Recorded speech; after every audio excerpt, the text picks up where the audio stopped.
Good morning. We have with us Dr. Robert Conte. He is a native of San Jose, California. He is the historian for the Greenbrier, and he graduated with a BA in history from Santa Clara University. Following 2 years of military service, he began work in American Studies at Case Western Reserve University in Cleveland, Ohio, where he received his PhD. Prior to the Greenbrier, Dr. Conte worked at the Western Reserve Historical Society in Cleveland and at the National Archives in Washington, D.C. He has been the historian of the Greenbrier since 1978.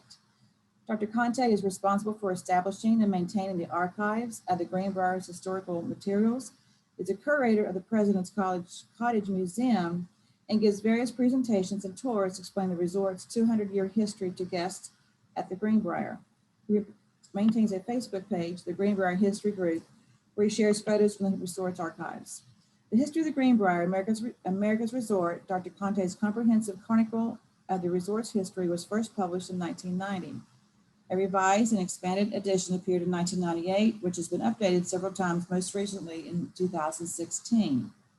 He has been interviewed frequently about the Greenbrier's famous secret bunker on NPR's All Things Considered, ABC's Good Morning America, as well as the History Channel, the Travel Channel, the National Geographic Channel, and NBC's Today Show. Dr. Conte currently serves by appointment from the governor on the West Virginia Archives and History Commission and is also on the board of the West Virginia Humanities Council, as well as the board of directors of the Greenbrier Historical Society. And Dr. Conte, welcome, and thank you for joining us, and I'm going to turn it over to you.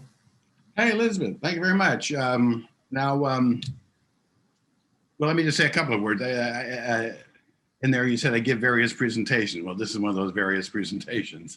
So this is a PowerPoint I put together from material in our archives, and so we'll do it the old-fashioned way. We'll kind of start in the old days and come to the new days.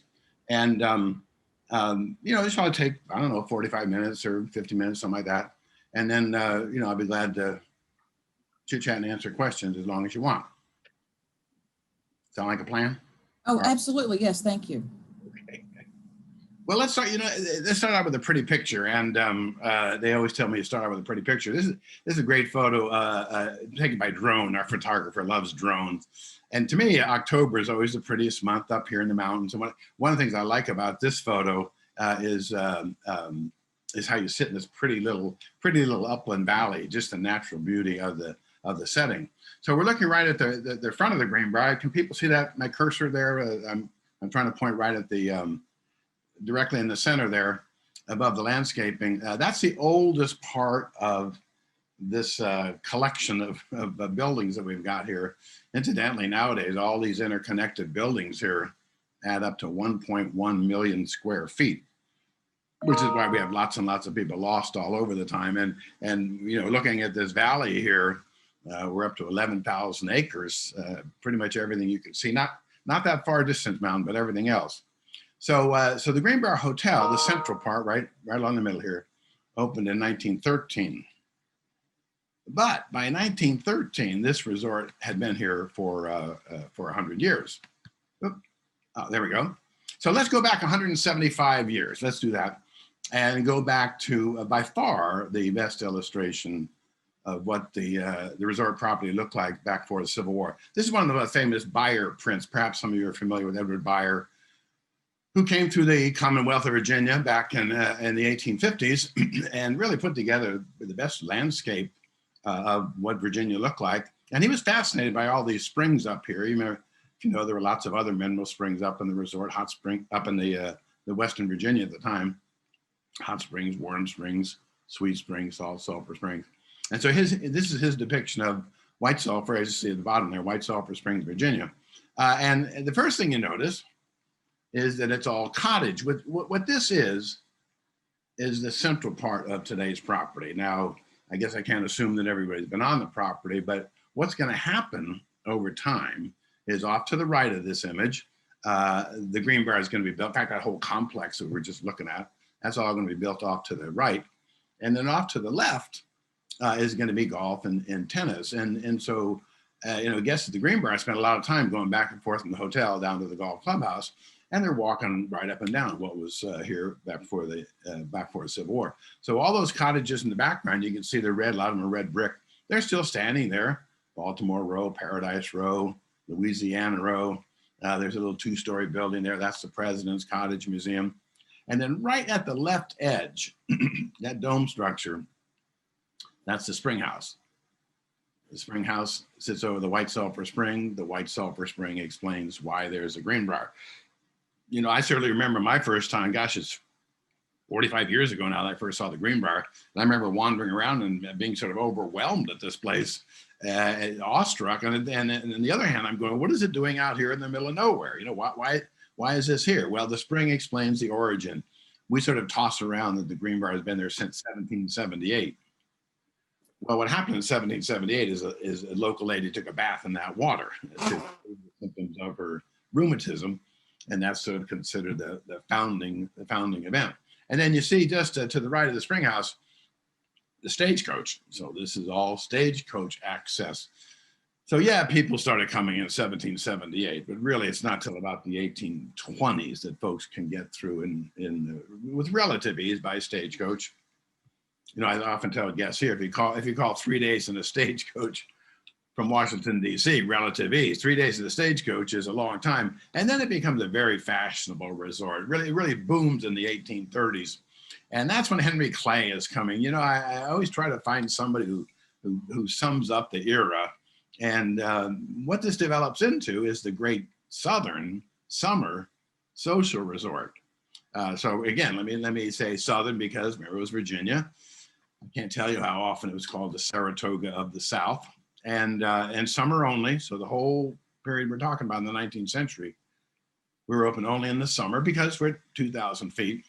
And of all the well-known people coming, we make a big deal about presidents coming to the Greenbrier, and 5 sitting presidents before the Civil War came to the Greenbrier, or White Sulphur Springs, the White, as they would have called it. But really, Henry Clay here was by far the most prominent political figure. And of course, going back from Washington to Lexington, Virginia, he was traveling on what's now Route 60, the old James River and Kanawha Turnpike. And, so people didn't come to White Sulphur to see Millard Fillmore, or Franklin Pierce. They came to see Henry Clay, who, of course, was the great orator and the senator for so long from Kentucky and the Secretary of State and perennial presidential candidate. But also, by all accounts, he had that charisma. If you met Henry Clay and talked to Henry Clay for 20 minutes, you were talking about it for the next 20 years. Now here, it's always great when I maintain the archives all these years. I come across a new image. This is a new image. I purchased this on eBay. This print of the old White Hotel.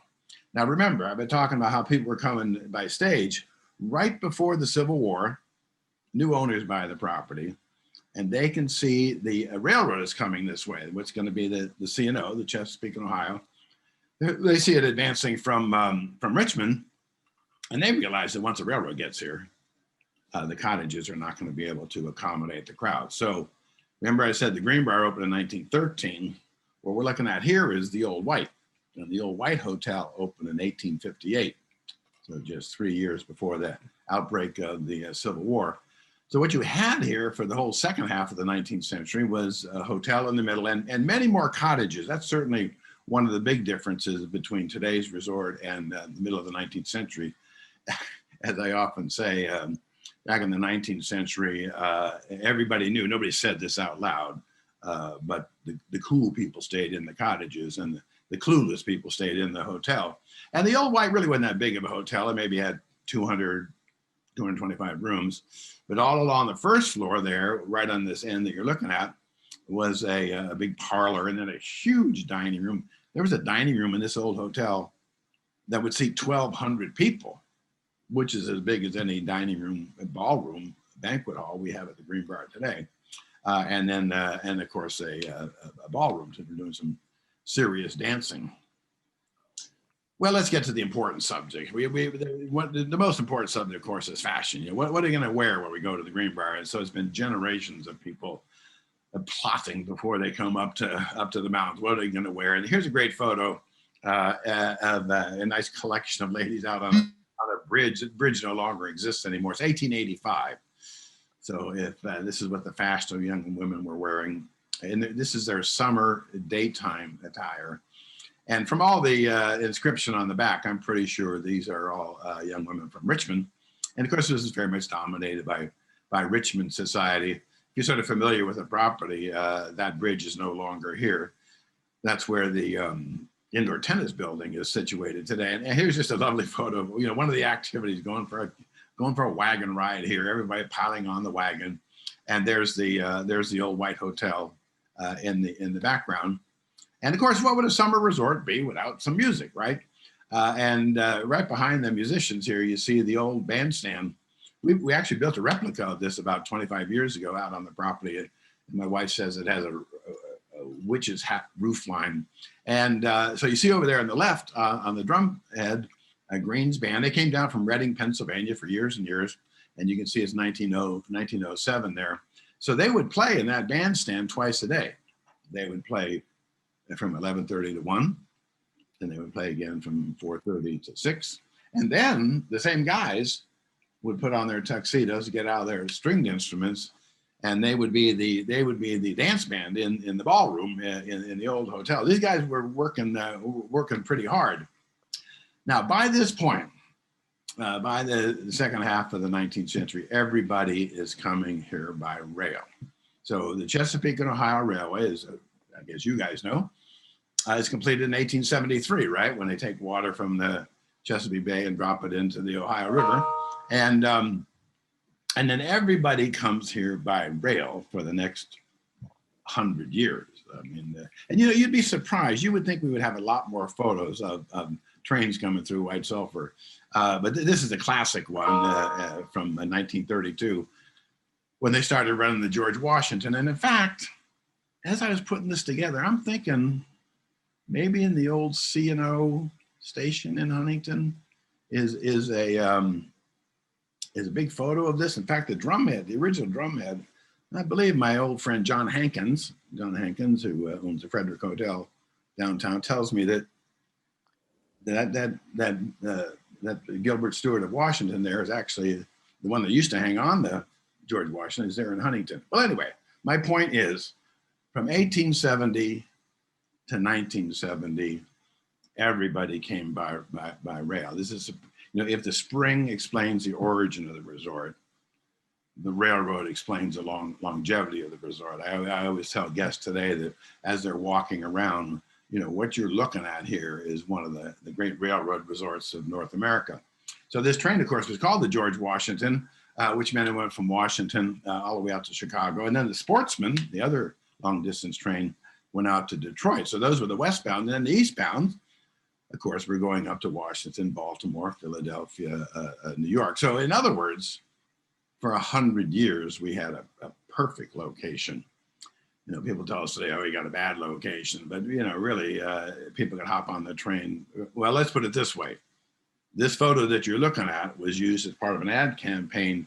And the tagline to the ad campaign was that the Greenbrier was just overnight from 4/5 of the American population, from 80% of the population. Well, that was true by rail. Now I go on a bit about trains. My kids remind me all the time, Dad, you're droning on about trains again. Well, trains are important, and all of this helps explain why in 1910, February 1st, 1910, the Chesapeake and Ohio Railway bought the Greenbrier. I bought the resort, and then they built the Greenbrier. And really, that's the dividing line in the history of the Greenbrier, because basically what the C&O does is overlay a modern resort over what was already here. So, if you're familiar with the lay of the land, we got the Greenbrier Hotel on one end, golf and tennis on the other, and then that central lawn that you walk through is from the Antebellum Resort. Anyway, Greenbrier Hotel opens on October 1st, 1913. That's the official opening date, and this is what it looks like. This is by far the best photo of the Greenbrier. I've been doing this slide thing for 40 years now, and boy, I'm glad they took this photo because it really gives you some sense of what was here in 1913. And this is sort of a mini. That's the front door that you're looking at there, and this is sort of a mini version of today's building. I mean, there are going to be expansions all over the place. Remember, I said at the beginning, the whole complex is now 1.1 million square feet. That must be, I don't know, 7 times as large as what opened here in 1913. But that's the day that we become a year-round operation. Here's a great postcard. I have a nice postcard collection. And so you see the Greenbrier Hotel there right in the middle, and the main entrance kind of obscured by those trees. And over there on the right at the right edge, that's the old Bath building, which actually was built a year before. It was built in 1912. They very much promoted this. In the very, very early days, we promoted the Greenbrier as a European cure in America. And in many ways, the Greenbrier was competing with that transatlantic traffic, where well-to-do people would go over to Europe and do the grand tour of Europe, and that would include a lot of those famous old spas in Europe. Incidentally, if you see way down the lower left-hand corner, you just see the last name of the photographer, Guyenot, a French. He's from Paris, and if you're a postcard collector, if you see that guy's name, that means the photo was taken between 1917 and 1920. He wasn't there very, very long. So what the railroad did, on one end of the property, they built the Greenbrier Hotel and the Bath Wing with the indoor pool. Today's indoor pool, if you've been there, goes back to 1912, all the tile work in the indoor pool. In fact, I'm sitting in that building right now, the 1912 building. So that's all on one end of the property. In 1914, on the other end of the property, they built a golf course. Specifically, they built the Old White course. And this is number one of Old White that we're looking at here. And boy, if there's any signature tee at the Greenbrier, this is it. You're up on a raised bluff. And today, again, if you're familiar with the lay of the land, just to the right of number one of Old White is the indoor tennis building, and just to the left is the golf clubhouse. So, guests can walk out the north end of the hotel, just follow their nose down the path. This is the course at the PGA Tour FedEx Cup Series tournament, the Greenbrier Classic. It's played on for 10 years. Incidentally, if you don't follow these things, we've actually terminated that contract, so we won't be playing the Greenbrier Classic anymore. So this is sort of a thrilling a tee box here. I know when I take my friends up there, particularly they're playing the Old White course for the first time, I like to remind them that Bobby Jones and Ben Hogan and Sam Snead and Tiger Woods and Tom Watson, all the greatest names in the history of golf, have stood in the exact same place and hit the ball right down the fairway. And then this is number 18 of Old White, which is one of 3 golf courses today. And that's the golf clubhouse in the background here. And Old White was designed by a guy named Charles Blair McDonald. Now, that's a pretty obscure name, except in the history of golf in America, McDonald is considered the father of golf architecture in America. So people love to play Old White because it's a real old school course. I can get out a map from 1914 and you can still follow your way around it today. Interesting thing about when the railroad buys the property, they're sort of getting into a new business here. And incidentally, people all the time ask me, why would a railroad own a resort? Well, because there were 2 revenue streams. You had to buy a ticket on the railroad to go to the resort the railroad owned. And that's why lots of Florida resorts, Henry Morrison Flagler builds down the East Coast and Henry Plant down the West Coast.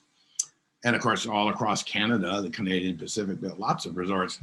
But still, what the C&O did was hire the guy sitting in the middle there was at the time the most famous hotel man in America. His name was Frederick Sterry. Frederick Sterry opened the Plaza Hotel up in New York in 1907. Now, the Plaza was a game changer in the resort, in the hotel world. I mean, nobody had ever seen anything like the opulence of the Plaza Hotel. So he was the managing director.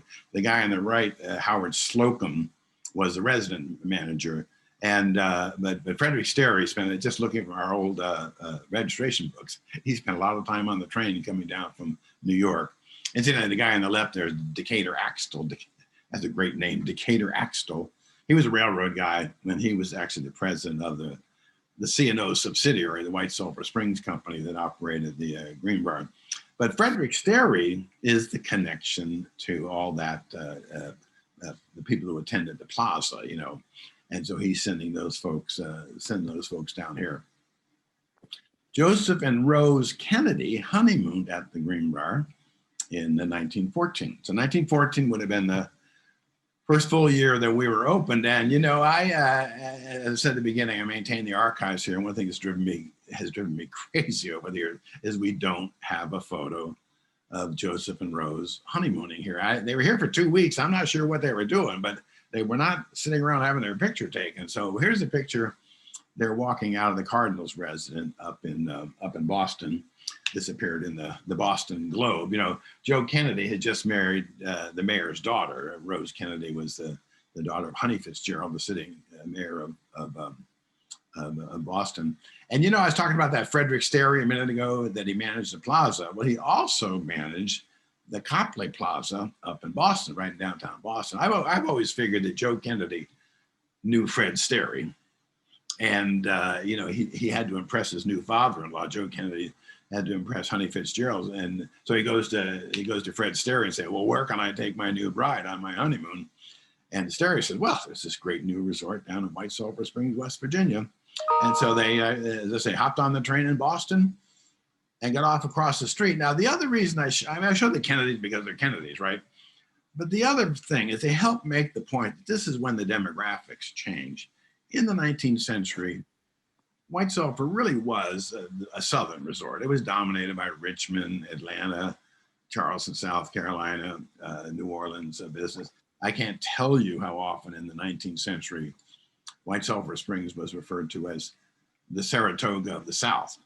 So there was sort of Saratoga Springs in upstate New York, White Sulphur Springs in Virginia, West Virginia. And of course, Northerners came here and Southerners went there, but they were sort of seen as a representative resorts of the region. Well, once the railroad buys it, then they're promoting it up and down their line. That's when you start seeing so much of the Chicago and Detroit. And of course, the intermediate scenes, Indianapolis and Cincinnati, coming from the West and Midwest. And then, you know, people from Boston, New York, with the connection to Mr. Sterry, Philadelphia, taking the train in. Well, by far the biggest celebrity to visit the Greenbrier in those early days after it opened was the Prince of Wales. Now it's 1919 here. This is the heir to the British throne. The Prince of Wales was visiting the former colonies, right, the provinces, Canada and the U.S. And this was a very big deal in November of 1919. There was a ticker tape parade for him in New York, and he met with President Wilson. Went on for 2 weeks, and what the State Department did was build in like a little vacation, a little mini vacation for 3 days. And you see he's standing inside the spring house, or the columns of the spring house. He's got a golf club there. He played a lot of golf, went swimming, you know, dancing in the evening. Now, if you're following The Crown, incidentally, this is that Prince of Wales, okay? So this is the guy who's going to go on and become King Edward VIII of England in 1936 when his father dies. He wants to marry Wallis Warfield Simpson. He abdicates, and they become the Duke and Duchess of Windsor. We'll see them as the Duke and Duchess of Windsor later on. But at this point in 1919, he is the world's most eligible bachelor, is what he is. And this whole tour generated tremendous publicity. This photo that we're looking at here appeared in hundreds of newspapers and magazines in November and December of 1919. So everything's going great. You know, the railroad has put all this money into the property. They're bringing people from Boston. And then we get into the roaring 20s, and you would think everything is going great. You know, the economy is booming. We're at the peak of rail passenger service. Golf is booming. So I mentioned we built Old White in 1914. We had the Greenbrier course in 1924. That made it a fairly major golf resort.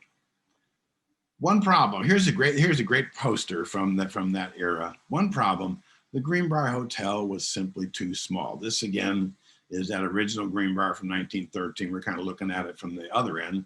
That's the front entrance to see where the archway where the car is. It had 250 rooms. So here we are in this tremendous boom, and we're turning people away, and we simply can't accommodate the crowds. So by far, the largest expansion of the Greenbrier Hotel occurred in 1930.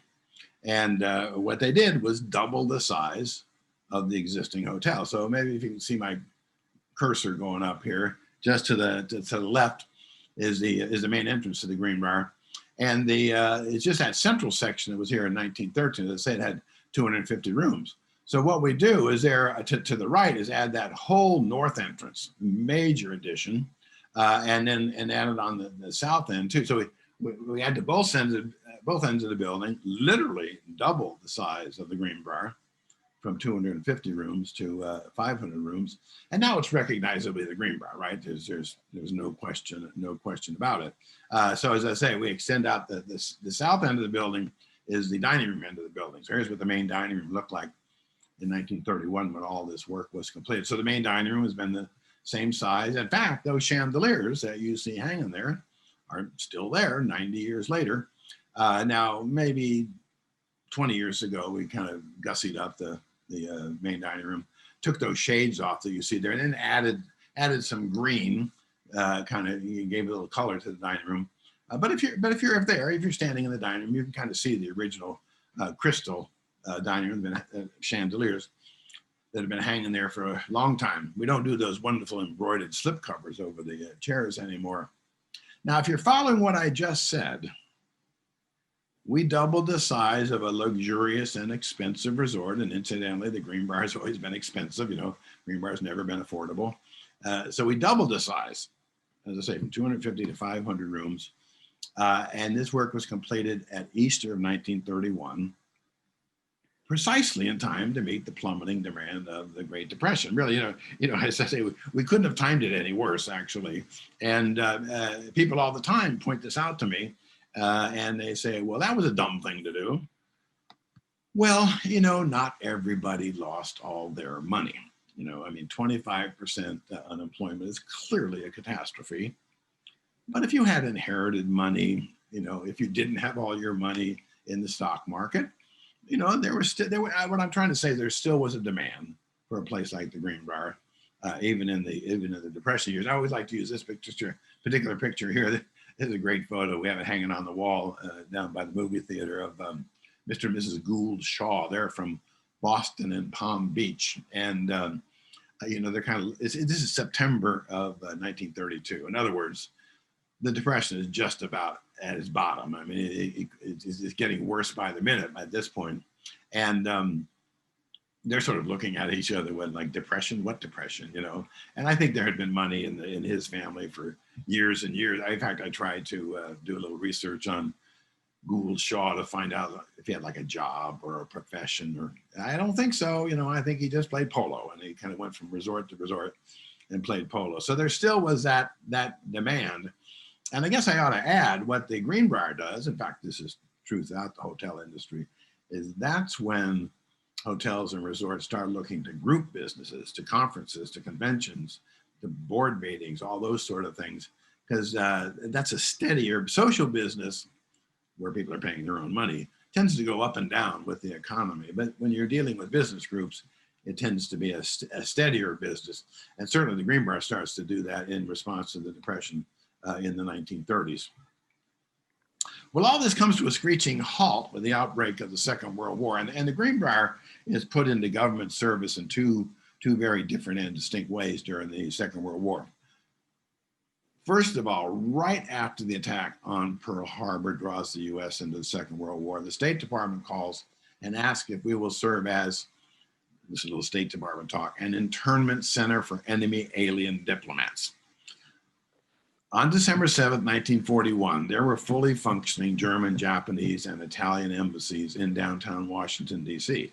The State Department needed to get all those diplomats and their families back home in exchange for American diplomats who were stranded in Berlin, Tokyo, and Rome. So what they're asking us to do is be a temporary housing location, an internment center for enemy alien diplomats, a temporary housing location for these diplomats. So here's the German diplomats. They start arriving, just about this time of year, on December 19th, 1941. And it's a fairly small group. These are the Germans who are in the embassy in Washington, D.C. And the State Department said, oh, this won't last very long. Well, of course, it goes on for quite a while, and it goes on for 7 months, and the numbers swell. In fact, the original arrangement was the Germans and the Italians were here at the Greenbrier, and the Japanese were over at the Homestead. Well, the Germans and the Italians didn't get along very well. So they moved the Italians to the Grove Park Inn in Asheville, North Carolina. And then the Japanese had been sitting over at the homestead, envious because the Germans got the good hotel. So finally, when the Italians left, that opened up space and they moved over too. And so when I tell you the numbers, there were 600 Germans, 400 Japanese, 250 Italians. That's because it includes all the children that you see here. It includes all the families. It wasn't just the diplomats. It was all their families. And this went on for so long. What you're looking at here is the Japanese kids in front of the cottages. They turned the cottages into classrooms because this is only supposed to last a couple of weeks. Actually, it goes on all the way till July of 1942. Now, this doesn't sound too bad, 7 months at the Greenbrier, but really, these were sort of type A personalities, and I think boredom really became an issue. So here's an interesting photo of people playing ping pong here, just trying to pass the time. And then the problem was everybody was at war with one another. Everybody had broken off diplomatic relations. I mean, to give you some example, the U.S. talked to the Swiss talked to the Germans talked back to the Swiss talked to the U.S. You can see it was a very cumbersome process in arranging the exchanges. So finally, in mid-July 1942, the last diplomats leave. Here's a great photo of a Japanese family. They're standing in the lower lobby. The man on the right there, it's a great photo. Well, I think it's the white hats that make it such a great photo. The guy on the right there was the Japanese minister to Mexico. So eventually they started bringing up diplomats from all the consulates, from Canada, from Mexico, from Central America. The other thing I like about this photo is back in the day, when you dressed for travel, no matter what the circumstances. So the whole Japanese group is about to walk across the street, get on the train, take a train to New York, get on a ship. The ship goes to Rio de Janeiro to pick up more Japanese diplomats, and then it continues off to Mozambique, off the African coast, and that's where the exchange takes place for the Americans being held in Japan. So the Greenbrier opens for 6 weeks, from mid-July to September 1st of 1942, because on the 1st of September, the U.S. Army buys the Greenbrier, buys the whole Greenbrier, the hotel, the cottages, the golf courses. Back then it was 6,500 acres of land. And for the next 4 years, we're not the Greenbrier. We're Ashford General Hospital. So the hotel is turned into a 2,000-bed hospital. All the guest rooms become the patient's ward. The 2,000-bed hospital, that's not a 2,000-bed hospital. It's a really big hospital. They don't make 2,000-bed hospitals anymore. And this was a 500-room hotel, so 4 beds per room.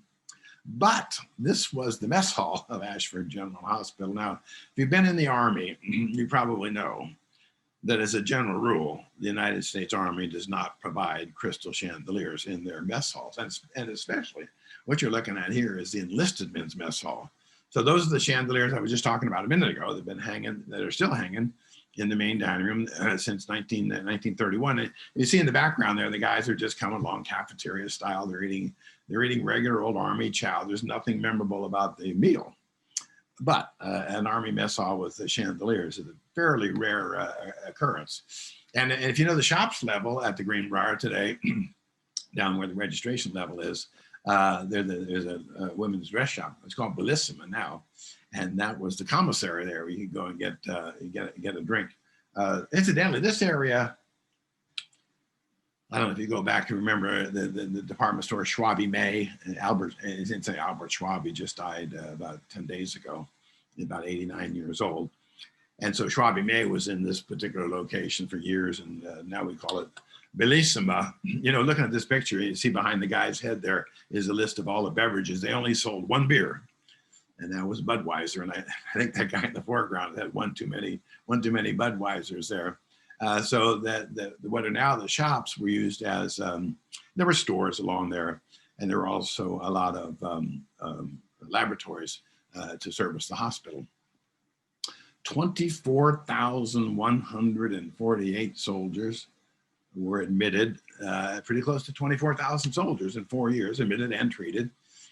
One soldier there on the left, you probably recognize that soldier there. That's Dwight D. Eisenhower, the Supreme Allied Commander. And they said the guy to the right was Clyde Beck. He was the commander of the hospital the whole 4 years. And the guy in the middle is this chief of surgery, Daniel Elkin. Eisenhower was actually at Ashford General 3 times. One of those times he was a patient at a nasty case of pneumonia, but the other 2 times really for R&R. And this picture was taken after he returned from Europe. So remember, he led the D-Day invasion, the German surrender in May of 1945. When he comes home, he wants some R&R. You know, it's hard to imagine what Eisenhower had been through for the previous 3 years. He'd been overseas for 3 years. And so when he comes back, he just wants, you know, out of the spotlight. He wants some family time. So he and Mrs. Eisenhower spent 2 or 3 weeks here in June of 1945. And you know, he just wanted to go fishing. You know, he wanted to play golf. He just wanted to relax from, you can imagine, an extremely stressful 3 years. Well, once the war was over, the Army didn't need the hospital anymore, right? And I guess I ought to say at this point that there certainly were lots of other hotels, probably a dozen up and down the eastern seaboard, that were converted into hospitals. So they closed the whole program down. And here's a photo taken in, it's a great photo taken in June of 1946. So the war's been over a year. This is right out in front. That's the front door of the hotel.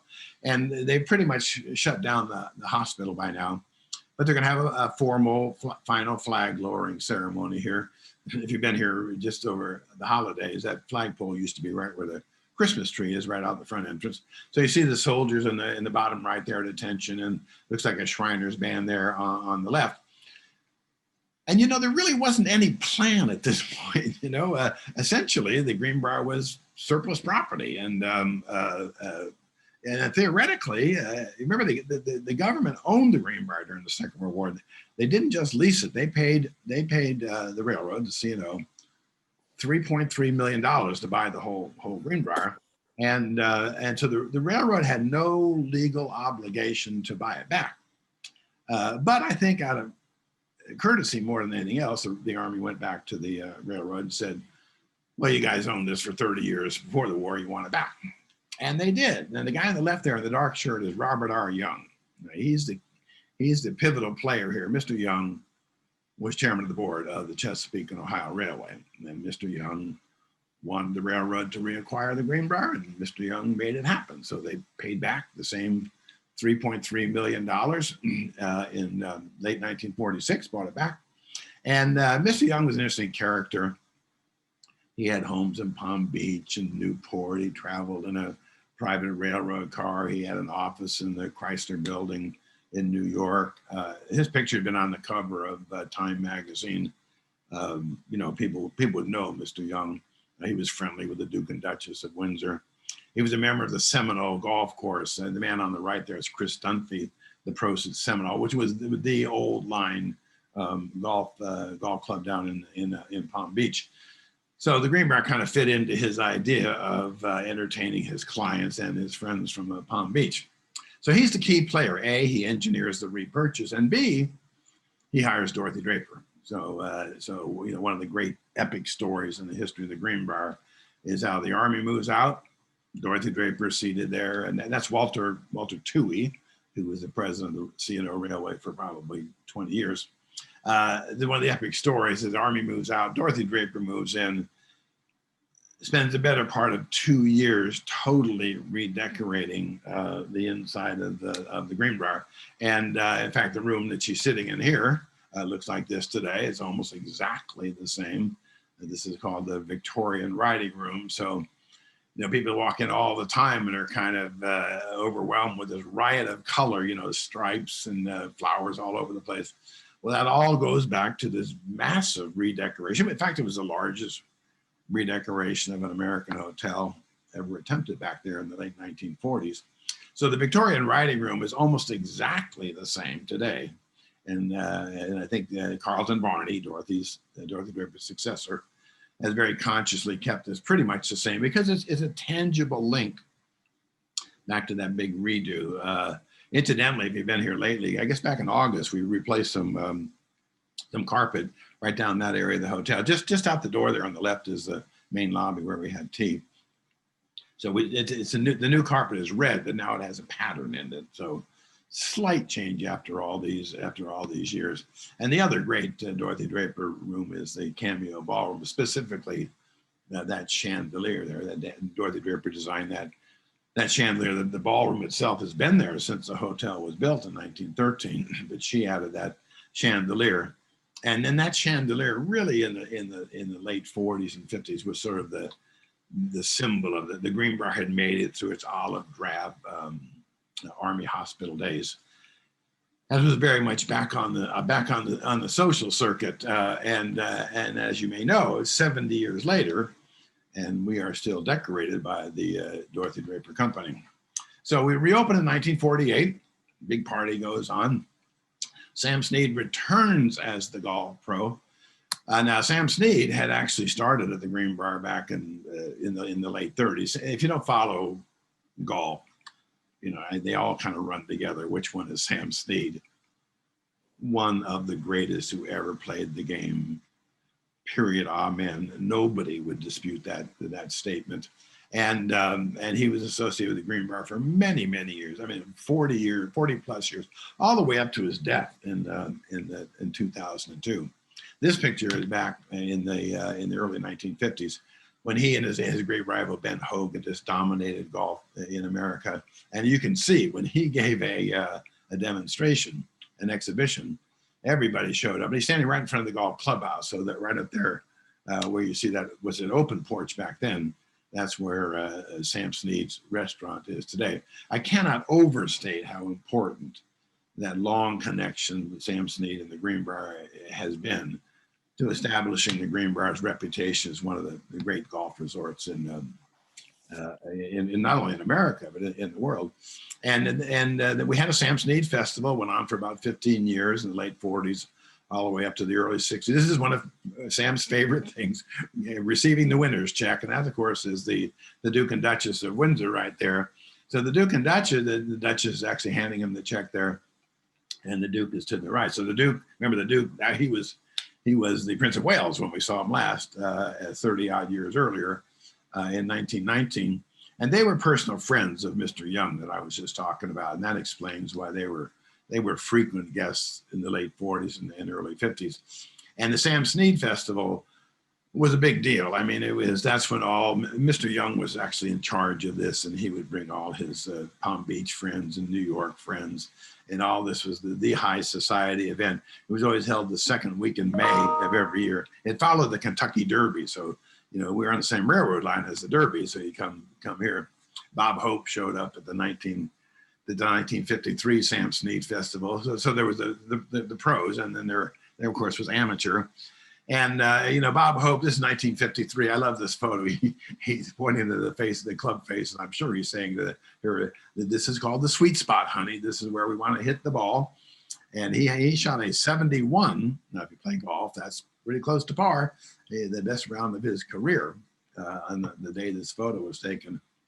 I have sort of a standing Bob Hope joke there. Bob Hope got a standing joke out of this. Apparently, while he was at the Greenbrier on this visit, he went down to one of the bellmen and he said, "Where can I get change for $1?"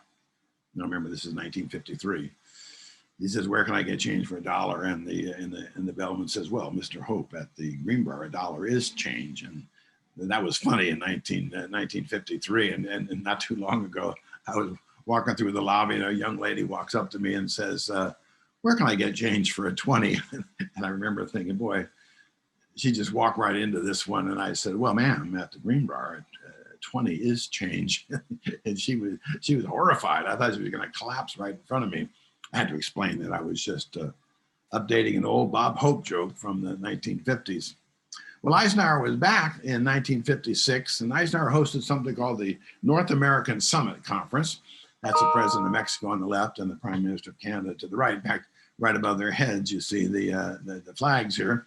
And this was a well-publicized meeting. I mean, Life magazine was here. In fact, I'm pretty sure this is the first time the Greenbrier was on television, on national news, as the networks covered this meeting here. Now, of course, Eisenhower got here a little early, and he wanted to get in golf with Sam Snead out on the old white course. I'm pretty sure that's a Secret Service guy in that great hat there. This is an interesting photo from our perspective, because I'm pretty sure it's the earliest picture of a golf cart on our golf course, say it's 1956. Now, I have a sneaking, or more than a sneaking suspicion, I'm pretty sure that in addition to meeting with the president of Mexico and the prime minister of Canada and playing a little golf, Eisenhower met with the C&O railway officials on the whole idea of building this bunker at the Greenbrier, and they came to sort of a gentleman's agreement. Your people will talk to our people on the idea of building a bunker. And so the negotiations begin there right after that meeting.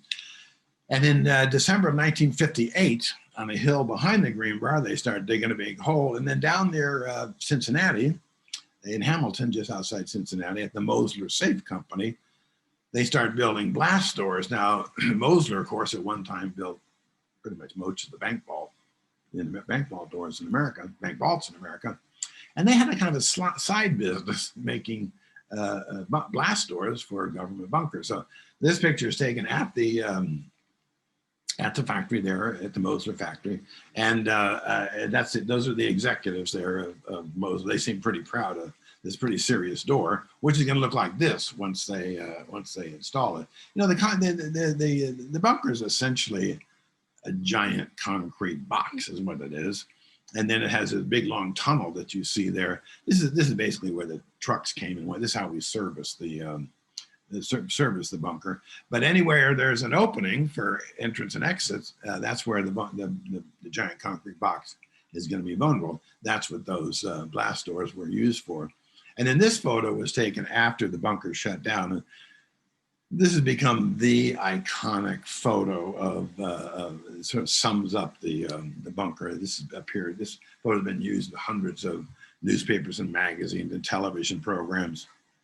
In fact, the Discovery Channel was here, 5 or 6 weeks ago, and we filmed for 10 hours, yet another program on the bunker. And we must have spent an hour and a half opening and closing this door. They had multiple cameras and, you know, say this, say it again, say it the other way. You know, now the issue, as you might imagine, is how are we going to do this? The government wants to build a 112,000 square foot bunker. Remember, this is for Congress. What the continuity of government program that Eisenhower had authorized. So the continuity of government program was a larger program within which the bunker of the Greenbrier functioned.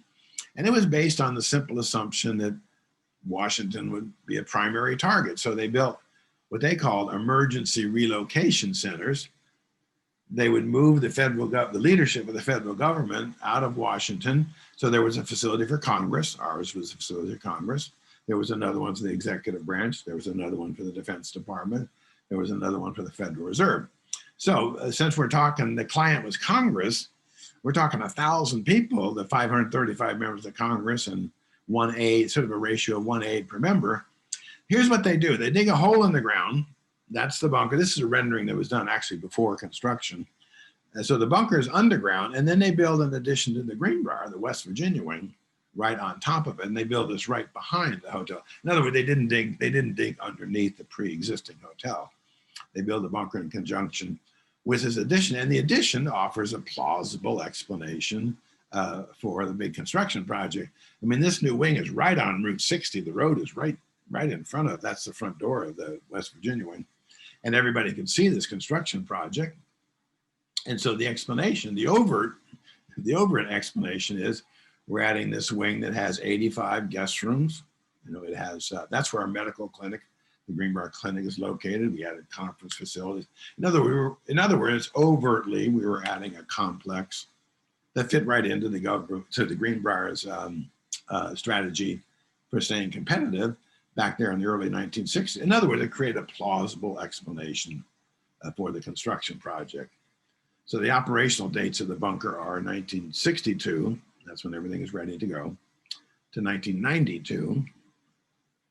Basically, the Cold War ended, you know, and the government said, do we need this anymore? They closed it down, and gosh, we've been doing tours for 25 years now. And then, as I say, still generating tremendous publicity.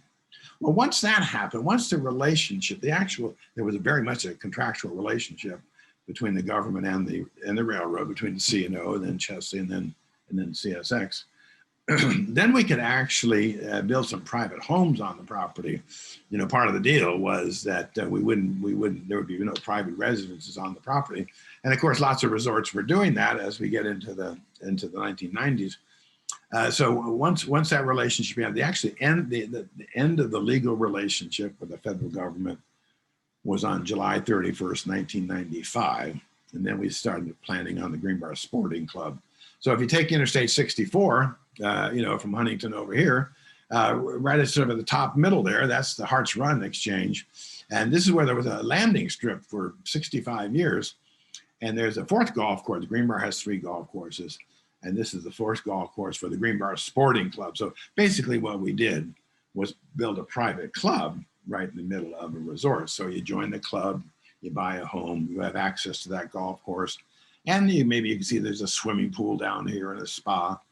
And so you have your own private amenities, and then you have access to the all the Greenbrier amenities.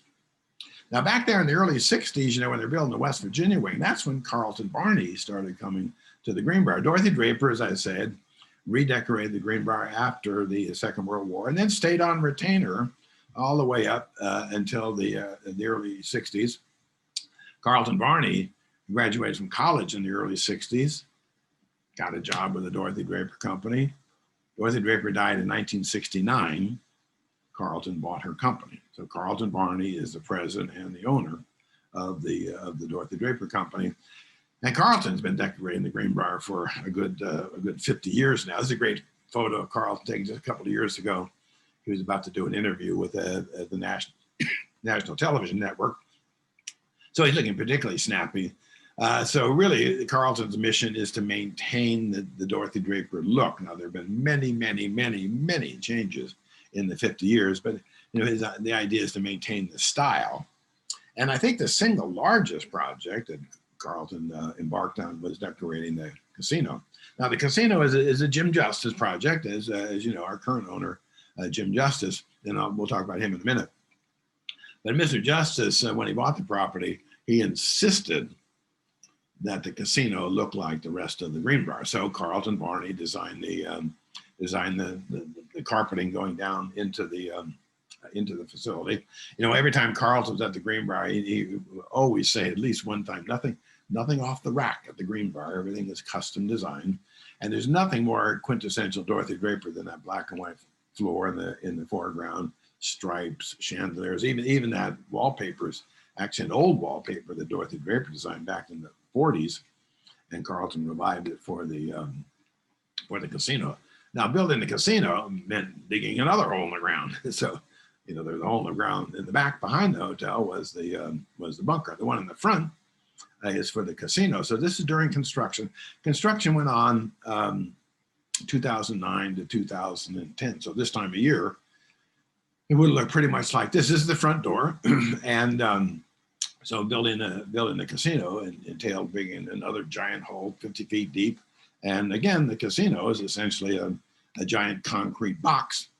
So Mr. Justice, I'm sure you all recognize him there, bought the property from the railroad, from CSX. You know, we are actually owned by the Justice Family Group. That's the formal name of the Justice Family Group, is Mr. Justice, his wife Kathy, their daughter Jill, and their son Jay. And, you know, he took advantage of the Great Recession of 08 and 09. You know, CSX had decided that they were going to focus on their core business, being a railroad, and spin off all their non-rail assets. And boy, in the first quarter of 2009, nobody was buying luxury resorts for sure. So that's why he got such an incredible deal. The railroad was just ready to, you know, get rid of all its non-rail assets and move on. So the construction finished on July 2nd, 2010. That's when it's time to cut the ribbon. So there's Mr. Justice, and you probably recognize Kathy over there, his wife. Some celebrities came by, Brooke Shields there, and then Jessica Simpson and Debbie Reynolds. In the back is the golfers Tom Watson and Jack Nicklaus and Lee Trevino. And boy, there's Shaquille O'Neal, who is remarkably tall. I guess for you guys, I don't need to identify then governor, now Senator Joe Manchin, and wife Gail, the actress Barbara Eden. Steve Beshear was the governor of Kentucky at the time. Of course, his son is now the governor of Kentucky, and James Seymour. So they're cutting the ribbon to get the casino going. This is certainly one of the memorable nights, certainly my 40-year career here, was attending that party. And then Lionel Richie did this incredible concert. Mr. Justice loves Lionel Richie, and he's probably performed here half a dozen times since Mr. Justice has owned the property. So July of 2010 is sort of the pivotal month. You know, this is a big operation, a big battleship here. It's hard to move the ship, you know. So the casino opens early in the month, and then we have the first Greenbrier Classic, the PGA Tour, which really shines a light on West Virginia, because for 10 years it was on CBS every Saturday and Sunday, and millions of people would be seeing the Greenbrier and seeing a whole different vision of West Virginia. So this is number 17 of the old white course, which was the course that it was played on for all those years. And with the PGA Tour revised their schedule last year, and then in fact they canceled the tour this year with the COVID. So Mr. Justice said, well, let's just forget about it, and they canceled the contract. So we won't be having the Greenbrier Classic anymore. And of course, there's a Pro-Am. Most tournaments have a Pro-Am on the Wednesday before the tournament play starts on Thursday. So here's Tiger Woods and Jerry West. One of the 2 years that Tiger Woods played in the tournament. And of course, Jerry West, as you all know, is from West Virginia and owns a home here. He's one of the sporting club members. And then Mr. Justice, really the first project that Mr. Justice completed was the steakhouse, which he named after Jerry West, Prime 44 West. Some of you probably remember 44 was his number at WVU. And then when he played for the Lakers for many, many years. So we see Jerry West quite a bit in the summertime. He still lives out in Los Angeles, and he loves to play golf. Another one of Mr. Justice's project was the Sports Performance Center. This was built 6 years ago. This is right across the street from the hotel. And the idea was that NFL teams would come and do their summer camp there. They did, the New Orleans Saints and the Houston Texans. And in fact, just in September, the San Francisco 49ers were here for a week. They had back-to-back games up in New York, played the Jets one weekend and the Giants the next. And instead of going back to the Bay Area, they came here and you see the practice fields there. And then that large building on the right is essentially a big locker room here.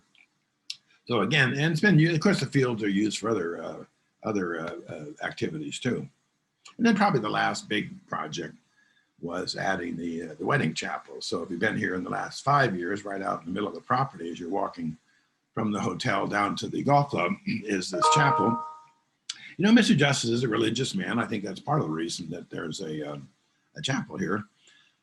But business-wise, we want to increase weddings. You know, weddings can be very, very lucrative. So you want to have more weddings. And they've been increasing anyway with the popularity of destination weddings. So we've been seeing a lot more weddings in the last dozen years than we did in the past. And this is open to the public. It's really, I mean, if you're here, you can walk in and take a look at this pretty incredible chapel. And it's really interesting for no other reason than to look at, you see the wonderful stained glass window there over the altar. Carlton Barney designed all the stained glass windows there. And there's services every Sunday. And, you know, usually we would use this like over the recent holidays. We'd have lots of musical concerts out there. But with COVID, we didn't. Well, let's take a look at it one more time here. We'll wrap it up with another aerial view here, like we started out. The aerial view the first time was in the autumn. Here is in the summer. So we're looking again at the front entrance, looking off to the distance at the Sporting Club golf course that I was talking about is about a mile off to the west. And we're looking towards you, I guess, is what we're looking towards.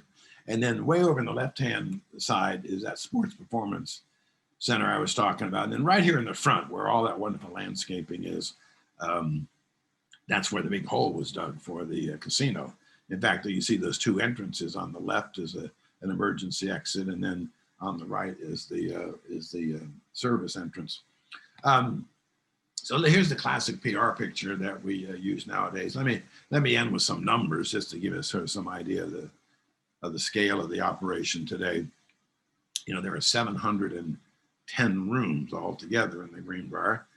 You know, a good 500 in the main building. That West Virginia wing that I said was built above the bunker, that added 85 guest rooms. And then at the beginning, that one of the very first images I was talking about, the cottages here.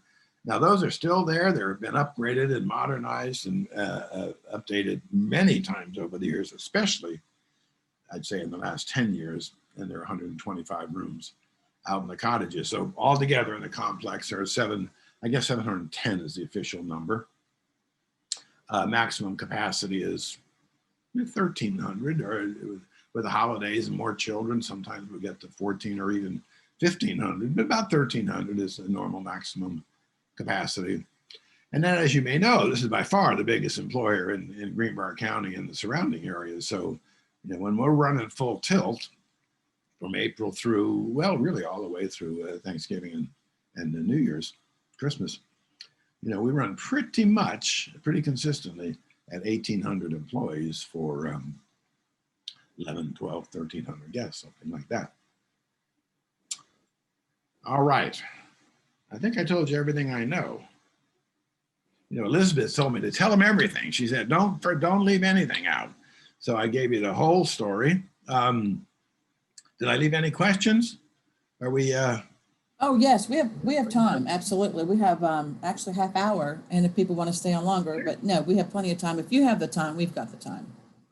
You got the time. I got the no. If you got the money, I got the time. Yeah, sure.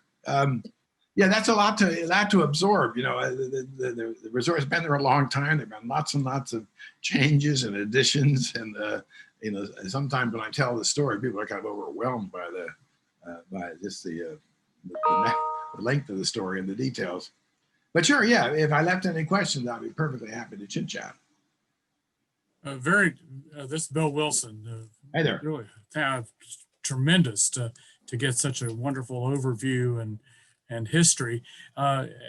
You being the historian and the archives and so forth are there archives that you're maintaining there at the Greenbrier? Is that a part of? Yeah, in fact, that's why I was hired. The whole job. It's pretty unusual for a resort like this to have a historian. In fact, over the years, I met one guy at the Breakers in Palm Beach and a guy at the Grand Hotel in Mackinac Island. But anyway, so there are only a few of us. What I was hired to do was go up in an attic where all this stuff had accumulated. I don't know if in this hotel, a lot of hotels, we have these big laundry bins. You see the guys pushing down there. There were 15 of these up in an attic, in a hotel attic, just piled with stuff. And I remember the general manager took me up there and he said, well, here's our historical collection. and rather memorably, he said, well, do with it whatever it is historians do. I thought that was a great quote. I remember that because he clearly had no idea what historians do. So we took it all out to one of the cottages, and really the first couple of years, that's pretty intensely putting that together. And that's when people ask me what I do around here, I always say, well, that's my prime job here, is maintaining the archives. And so that's been increased over the, well, remember there is a museum on the property, the President's Cottage Museum, which if you're ever here, you want to come and take a look at. And that museum goes back to 1932. So they started collecting historical material that far back. And so it's a little of this, a little of that. It's actually a pretty good collection. And I think Elizabeth mentioned in the intro that I have a Facebook page called the Greenbrier History Group. And I like to put a lot of the photos on the Greenbrier History Group, just to share some of the photos. And so a lot of that archives went into writing the history book. So if you couldn't remember everything I said, there was the history of the Greenbrier one of the things I've done here. But yeah, to get back to your question, that's what that's what I can base everything upon. We actually have the documentation here, including a great collection of photos. And just one other part of that is have you delved into, or has anybody delved into the museum, into the service personnel kind of issues and kind of history of the stories of the people who've worked there? And yeah, sort of, but it's first of all, one of the big problems here is when the railroad sold us to the Army in 1942. They actually dissolved the White Sulphur Springs Company, and a lot of sort of that in-house records got lost at that point. You know, because when the railroad sold this in 1942, they didn't know there was ever going to be a Greenbrier again. You know, so particularly like the personnel records, it's hard to know much of anything.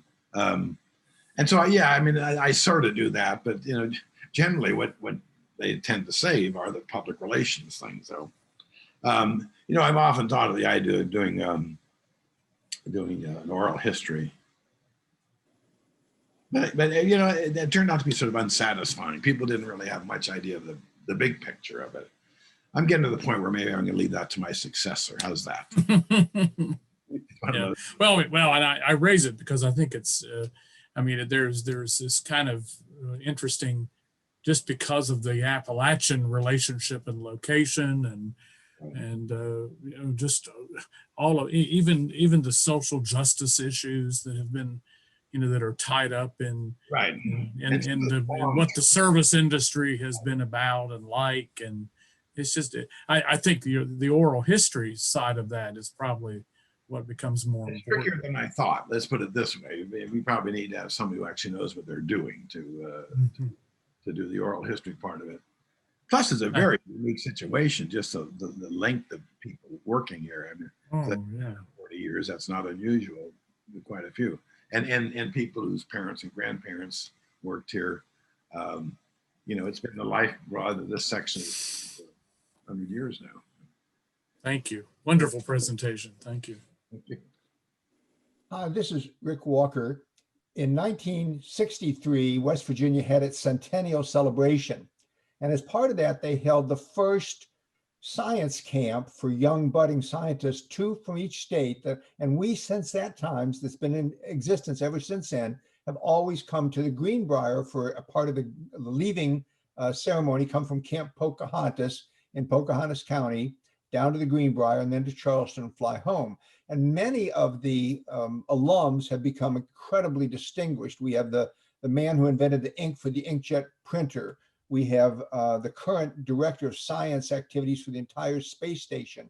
Do you have any records at all of the visitations that the science campers would have been? It always would have been in summer, probably almost always. Yeah, I gave them tours. I remember them very well. Yeah, Oh, they would come and have lunch at the golf club, and we call it Sam Sneeze today, and then I would walk them back. You know, now that we're talking, I can't remember why we stopped this and how long ago that's been. But you know, all of a sudden we weren't doing it anymore. But yeah, forever. I mean, I remember for years I would walk them from the golf club, so we'd walk right up the middle of the resort, and I'd explain the history of that. Yeah, I probably heard the tour. I went there in '64 and many times since as a member of the staff. But this foundation that runs the camp is entirely donation supported, and there's lots of camps now. We have kids that can choose 25. West Virginia just happened to be the first, but because of financial constraints, they just haven't been able to include that. Or sometimes even a trip on the Cass Scenic Railroad, they've just had to cut out here and there for financial constraints. In the last 2 years, last year we were virtual, and we will be virtual again this year. Wow. Maybe we could have a virtual visit to the Greenbrier. That would be cool. Well, the main thing I remember is these were all science geeks, I suppose, but basically you had a bunch of teenagers descending on a buffet, and they made a major dent in that buffet. Yeah, remember the gold jackets and the blue jackets that everyone used to wear? Well, they could also eat like crazy, and because we had this remarkable buffet back then. And I think they knew to stock up when the science guys were coming there. Yeah. It was only about mid-July. Yeah, and that's right. They were literally on their way to Charleston to fly home. Yeah, I remember giving those tours, thinking this is the smartest collection of people I'm ever going to talk to. There's some tremendous scientists in that group now. But so it's still going on. Yeah, like I said, we missed 1983 for financial reasons. That's the only year there's not been a camp. but it's been otherwise, but like last year was virtual, and this summer will be, and hopefully the next summer they can be too. Yeah. Thank you. I really enjoyed it. Thank you. Thank you. For sure. Yeah. Yes, sir. This is Marilyn Tawney, and I have a comment to make. When in the 57, I went to nursing school at the CNO Hospital in Clifton Forge, Virginia. At that time, the CNO owned the Greenbrier. Right. And we used to come to the Greenbrier for our dances, snowball dance and different things. One of the most memorable things for me was a picture of dancing under the chandelier in the ballroom. It was a delight. It was something we had never seen before. Also, in the 50s, we went every year to the Greenbrier, and of course we had free passes on the train, so we could go back and forth. And we also at the hospital took care of the injured people working on the bunkers. When they get injured or sick, they would come to the hospital, and all the upper echelons would come. We had a fourth floor, was called the high society floor, because that was where the upper echelon of the Greenbrier would stay when they would come for checkup or visit. Was Dr. Emmett still there when you were there? Oh, yes. Dr. Emmett, Dr. Adams, yes, sir. Dr. Yes. Emmett was critical in forming the clinic of the Greenbrier Clinic. Yes. And so he was over here quite a bit in the late 40s. And that was a pretty remarkable idea that you would have a clinic, a diagnostic. I remember Dr. Baker was on the property here, trying to sell the idea of a clinic for people who were healthy. Why would you go to a clinic if you weren't sick? And the whole idea was to do diagnostic work and catch these things. But Dr. Emmett really had started all that. Absolutely. It was a glorious time at the Greenbrier. Is there another hospital in Huntington? There was one, yes. But yes, but I took my training in Virginia. Okay, and they operated at the same time. The CNO had two. Yes, sir. Yes. Huntington was the hub, for the CNO in this part of the state. And so it was a memorable time. So the building's still there, right? The building. No.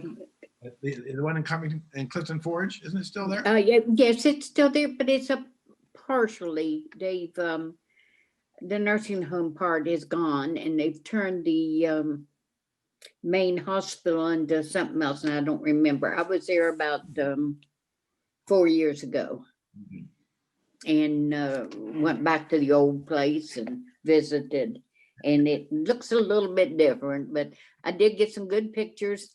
I got a picture, of the hospital itself, and like I said, the extension in front of it, to the side of it, the nursing home has been destroyed, demolished. Yeah, somebody got in touch with me not too long ago. He bought Dr. Emmett's house there in Clifton Forge, and he said he thinks there some chandeliers and things from the Greenbrier ended up in Dr. Emmett's house. After the Second World War.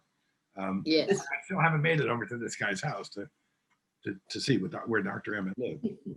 Yes. Did the Greenbrier Clinic actually, did you say that it starting when the West Virginia building was actually in the bunker? Before that, it actually started.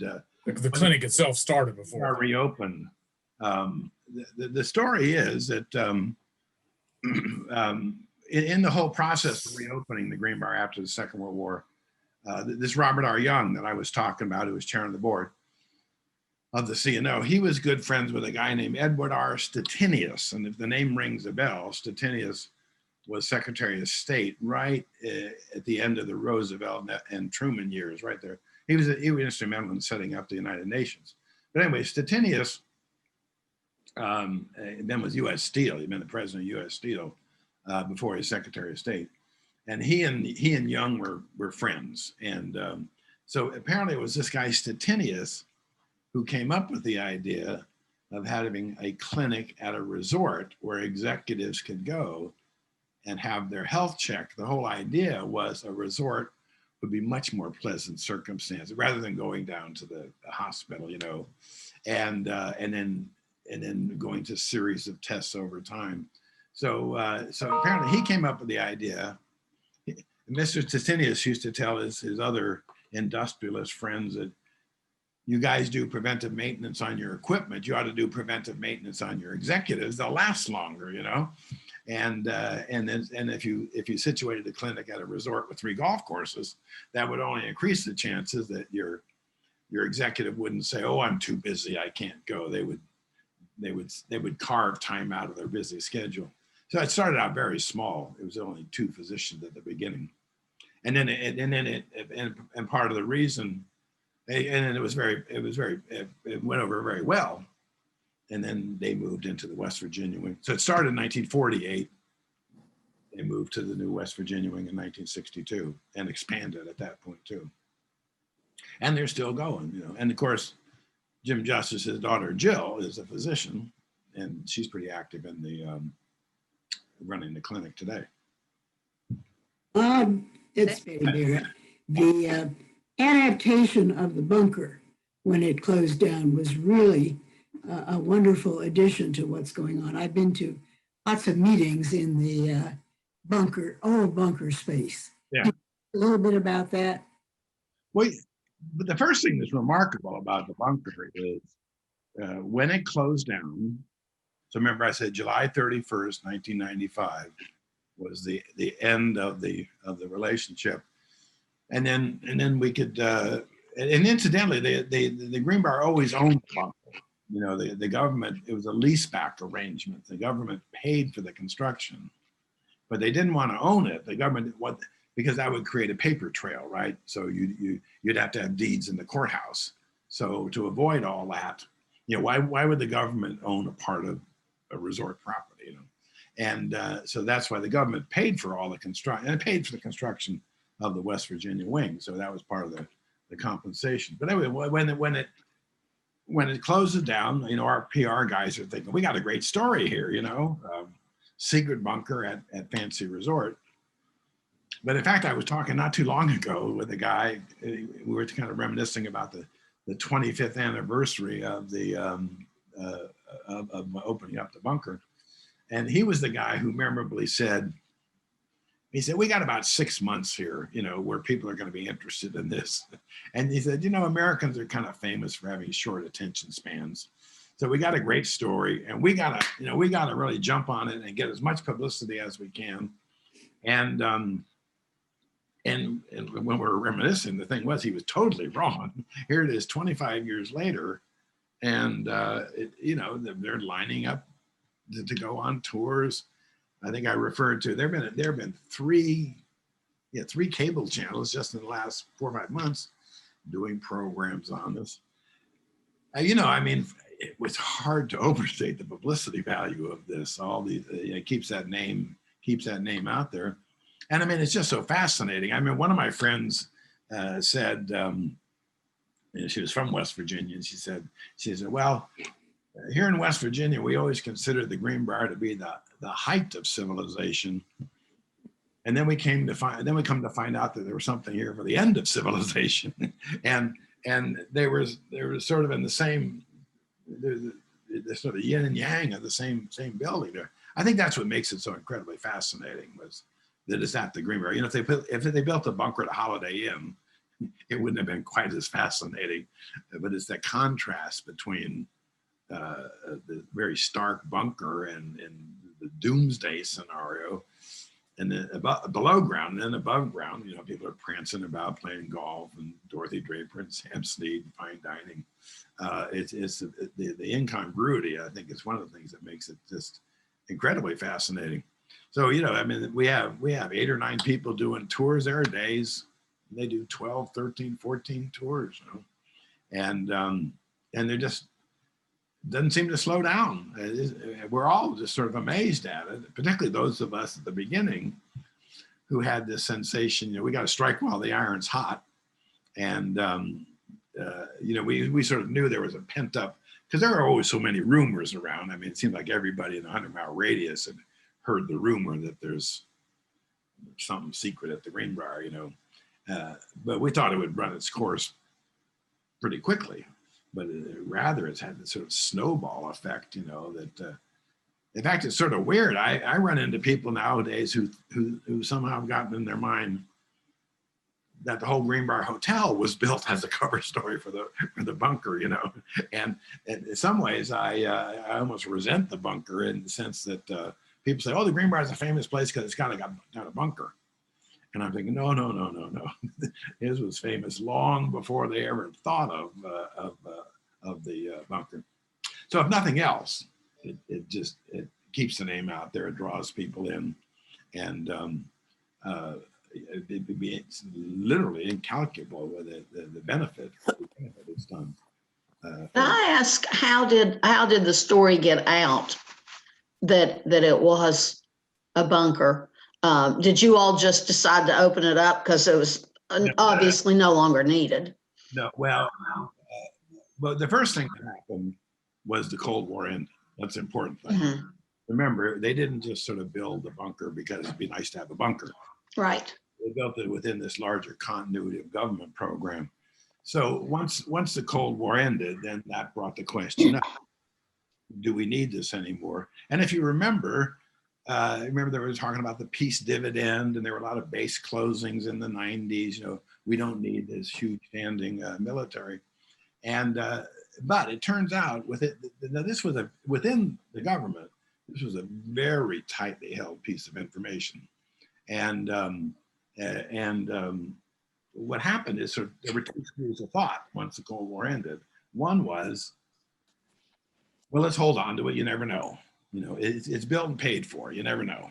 And the other school of thought was, remember, this is in the early 90s, was it's obsolete. I mean, it did what it was supposed to do. It made perfect sense when it was built in the 50s and 60s. But by the 90s, the number of missiles, the accuracy, the size, you know, it really, it was time to shut it down. And their argument was, well, we just say mission accomplished. I mean, it did what it was supposed to be, which was to be, you know, the last resort, the final, if everything else failed, and just close it down. But the problem was that it was such a tightly held piece of everything, they couldn't get all the people together to sit down and discuss this. So these guys over here, the guys, it's obsolete, we ought to close it down. They're all savvy Washington people, and they knew that if you can't get it done by committee meeting, call the Washington Post. And basically and I take it was a group of people, and you know, very senior security people, and they called the Washington Post, and the Post sat on it. The guy who wrote the story came here. They interviewed me as part of the interviewing, and that was one of the scariest moments of my life, you know, because I was as curious about the bunker as anybody else. And he's asking me, and I'm denying, oh, there's no bunker here. And he clearly knew way more about it than I did, because he had direct sources. Anyway, but the Post actually sat on it for several months until they were convinced that it wouldn't affect national security. And then they went ahead and published the story. So that's how it came out. Can you tell us anything about the other, I guess, bunkers, like for the executive branch and the Defense Department? Well, yeah, there's a place called Raven Rock. Raven Rock is just north of Camp David. Raven Rock is actually in Pennsylvania, in a mountain, and that's where the Defense Department. That's the alternate Pentagon. That was the first one they built. And then there's a place called Mount Weather. It's actually right near the West Virginia border. It's near Berryville, Virginia. That's the executive branch. There was a place in Culpeper called Mount Honey for the Federal Reserve. There's actually a book out there now called Raven Rock. Came out about a year and a half ago. And it's a history of the continuity of government program. Although So there were 4 or 5 of them? At least. I mean, I don't, because there was continuity of government, and then there was continuity of operation. Continuity of operation was for sort of lower level, and like I think the State Department had something in Harper's Ferry, and I don't. There might have been like smaller bunkers, but Mhm. the main ones were, and of course these were all Cold War, and then what's happened to them? The Cold War ended. I don't know. It beats me. And they all go back to about the same time. Oh, and then of course there's the big one called Cheyenne Mountain out in Colorado Springs, but that was never a secret. Actually, that was when NORAD was North American Air Defense. But those NORAD and Raven Rock, they actually dug those into. They were blast shelters, not fallout shelters, and they were built into solid concrete mountains, and they were wildly expensive. The one here at the Greenbrier was actually sort of an economy bunker. It didn't cost as much money to dig into solid rock, which made it a little more vulnerable. That's why secrecy was more important. By putting in solid rock, they actually figured, at least by the standards of the 50s when they were building it, it would withstand a direct hit. This one here. Did the people who were building them know what they were building? I mean, I can't imagine how a secret was kept. I think the fundamental answer is it was before Vietnam and Watergate. People knew, people trusted the government, and everybody. Well, part of the answer is a construction project is compartmentalized. You talk to people who are building a big building; they don't really know what. I'm just laying the pipe from here to there. So to some degree, people don't really know what. I'm just doing this job over here, but they dug a pretty damn big hole in the ground, and they poured a lot of concrete. I remember I talked to one guy who was in the construction project, and he said he asked his supervisor, and the supervisor said, "We're paying you a good salary to do this, and we're paying you in cash. And one of the things we're paying you is not to ask questions." And so I think there was sort of a wink and a nod that everybody, but they also knew if it's a secret government facility, then we're not supposed to know about it, and that's fine with us. I mean, and people, you didn't have to tell people not to say anything. Although the people who then maintained it over time after it was built, they all signed non-disclosure agreements, and in a non-disclosure agreement that included the length of the jail sentence and the size of the fine. So the people who did the maintenance work after it was completed, they were sworn to secrecy, and there were consequences if they leaked it. But you couldn't, and they had background checks, but you couldn't clear all the construction people in the actual building of it because it took a long time to do a thorough background check. But I think basically it comes down to that. The people in town speculated about it. I mean, if you lived in Greenbrier County, everybody had heard something. And of course, the people who knew the least were the ones who talked the most, and the people who knew the most were the ones that talked the least. It was, and I must admit, I was as curious as the next guy, and and I found it, but they covered their tracks pretty well. I mean, there were these rumors, but nobody had ever actually seen. Nobody who had actually seen it was talking. So the people who actually knew, and some of them still won't talk. But I think a lot of it has to do with that just sort of basic trust in government. The government's doing it; they're the good guys. It wasn't that long after the Second World War, in the late 50s when they were starting to dig the hole. Anything else out there? Any other questions? Well, I thought it was a great presentation. I love the Greenbrier. My daughter really loves the Greenbrier. She's quite popular when she goes, especially at the candy counter. And they know Abigail's name, and she usually will get a little gift of a piece of candy when she goes to the Greenbrier. So, and you know, it is, to me, it's America's, or West Virginia's, it is the jewel of West Virginia as far as I'm concerned. And I think we're so fortunate to have the Greenbrier. And I'm thankful for it. So, Well, so am I. And it's just yes. it's remarkably, not only a grand place, but it has this incredible history. I guess I often say there aren't very many institutions in America that basically been doing this for 200 years, you know. We've been in the hospitality business for 200 years, you know. There's like Harvard and the Navy and, you know, Congress and the Greenbrier. They've sort of been doing the same thing for a couple of centuries. It's remarkable that it simply survived as long as it has. I know. And I think when Mr. Justice took it over, I just think that it's, I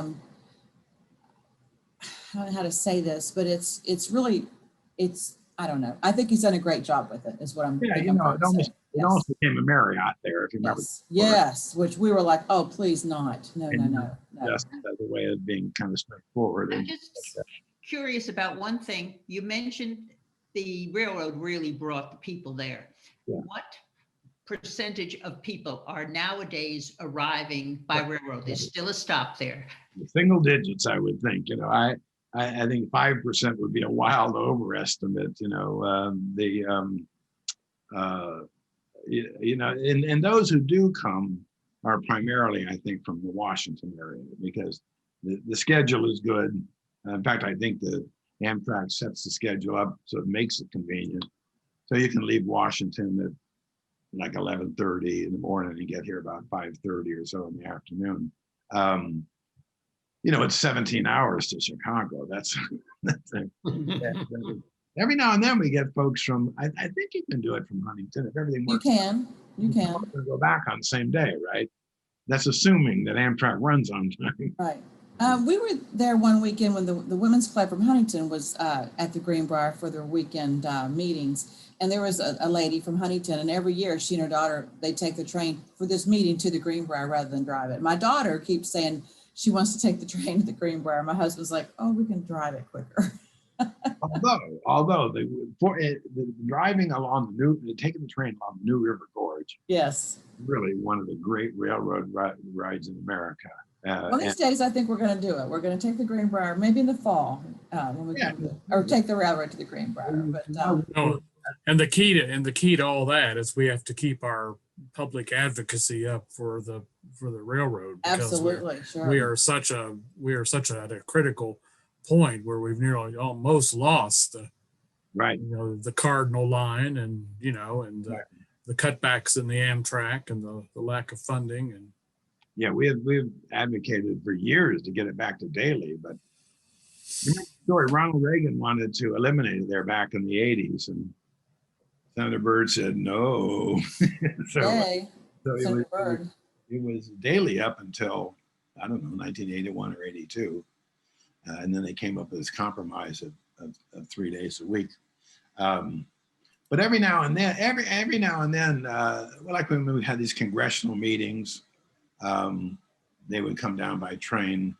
And of course, that was easier to do when CSX owned it. You know, they could provide the cars, and they would have elaborate private cars, and so it's been a while. And every now and then, God, I can't remember the last time. Every now and then, somebody will you can rent private cars and attach them to Amtrak.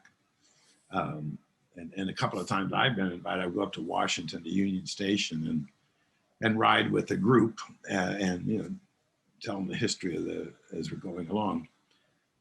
That's traveling in style in a private railroad. That's the historically correct way to come in a private railroad car. But we don't see that too much anymore. But yeah, we have some. I guess Huntington, Cincinnati. It just. I guess by the time when it comes to Huntington, it's early in the morning. I think it's part of the problem.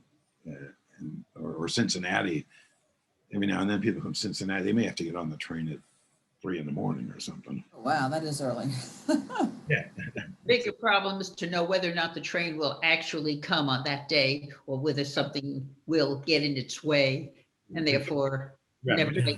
From Chicago, There's all sorts of things that can happen to slow us down along the way. Well, it's the unfortunate deregulation of the way in which the Amtrak has been operated now. I mean, it's Right, the CSX. passenger is secondary to freight, Right, right. And the head of Amtrak doesn't know railroad, is a former airline person. Oh, that's the current So one. it's not. Yeah. Oh God. Yeah, yeah. That's just an ongoing debate on the whole Amtrak situation. But it is. But I still got to be, employee parking, where the train station is, where we park our cars, and it's just still neat, sort of standing there waiting for the train to come, and then it comes around the bend. It's sort of a neat experience. My son came down from Washington a couple of years ago in December, and so so it was getting dark real early, and he and his girlfriend got off the car. It was about 6 o'clock. It was already dark. They get off the Cardinal, and he says, I feel like I'm in a black and white 1940s movie. And I sort of knew what he meant, it had that feel of, yeah, you're waiting on the train, and here it is. And then thinking this little ribbon of steel goes all the way out to Chicago, and then all the way to New York the other way. And you're in the middle of West Virginia, but there's this line that takes you through most of the metropolitan areas in America. It's sort of amazing. It seems like it should get a little more attention, right? Absolutely. So do we have any other questions or comments for Dr. Conte? Well, we pulled it off, Elizabeth. Well, we did, and thank you, because I know you're so busy, and we've talked a few times back and forth, and I'm just thankful that you could speak with us. I don't think there's anyone here that doesn't love the Greenbrier, and the history of the Greenbrier is really fascinating. I learned a lot of things that I did not know about the Greenbrier. So, well, good. That was the point. well, thank you. Thank you so much. And we wish you all the best in your retirement. And I don't think you're going to ever leave the Greenbrier. You might step back some, but the knowledge you have is invaluable. It is. And it would be nice, as I think Dr. Wilson said, if you could do, or maybe it was Dr. Walker, yeah. If you could do like a video, you need to record your presentation. You need to do your own oral history, so to speak. Some of 40 years and 40 hours. Huh? Have you recorded your I can't think of the word I want to say. Yeah. The tours of the Greenbrier that you give, do you have a recorded one that you give? Has anyone recorded you giving your tour? Yeah, and we've done various versions over the years. It does seem like to have a sort of sum it all up one at the end would be kind of. Yeah, that would be a good goal. That's one of the things we need to.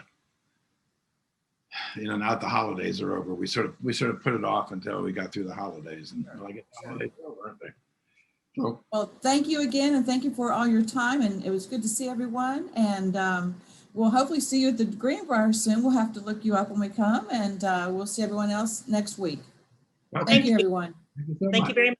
Thank you so much. Thank you. Thank you. All right. Bye. Mhm.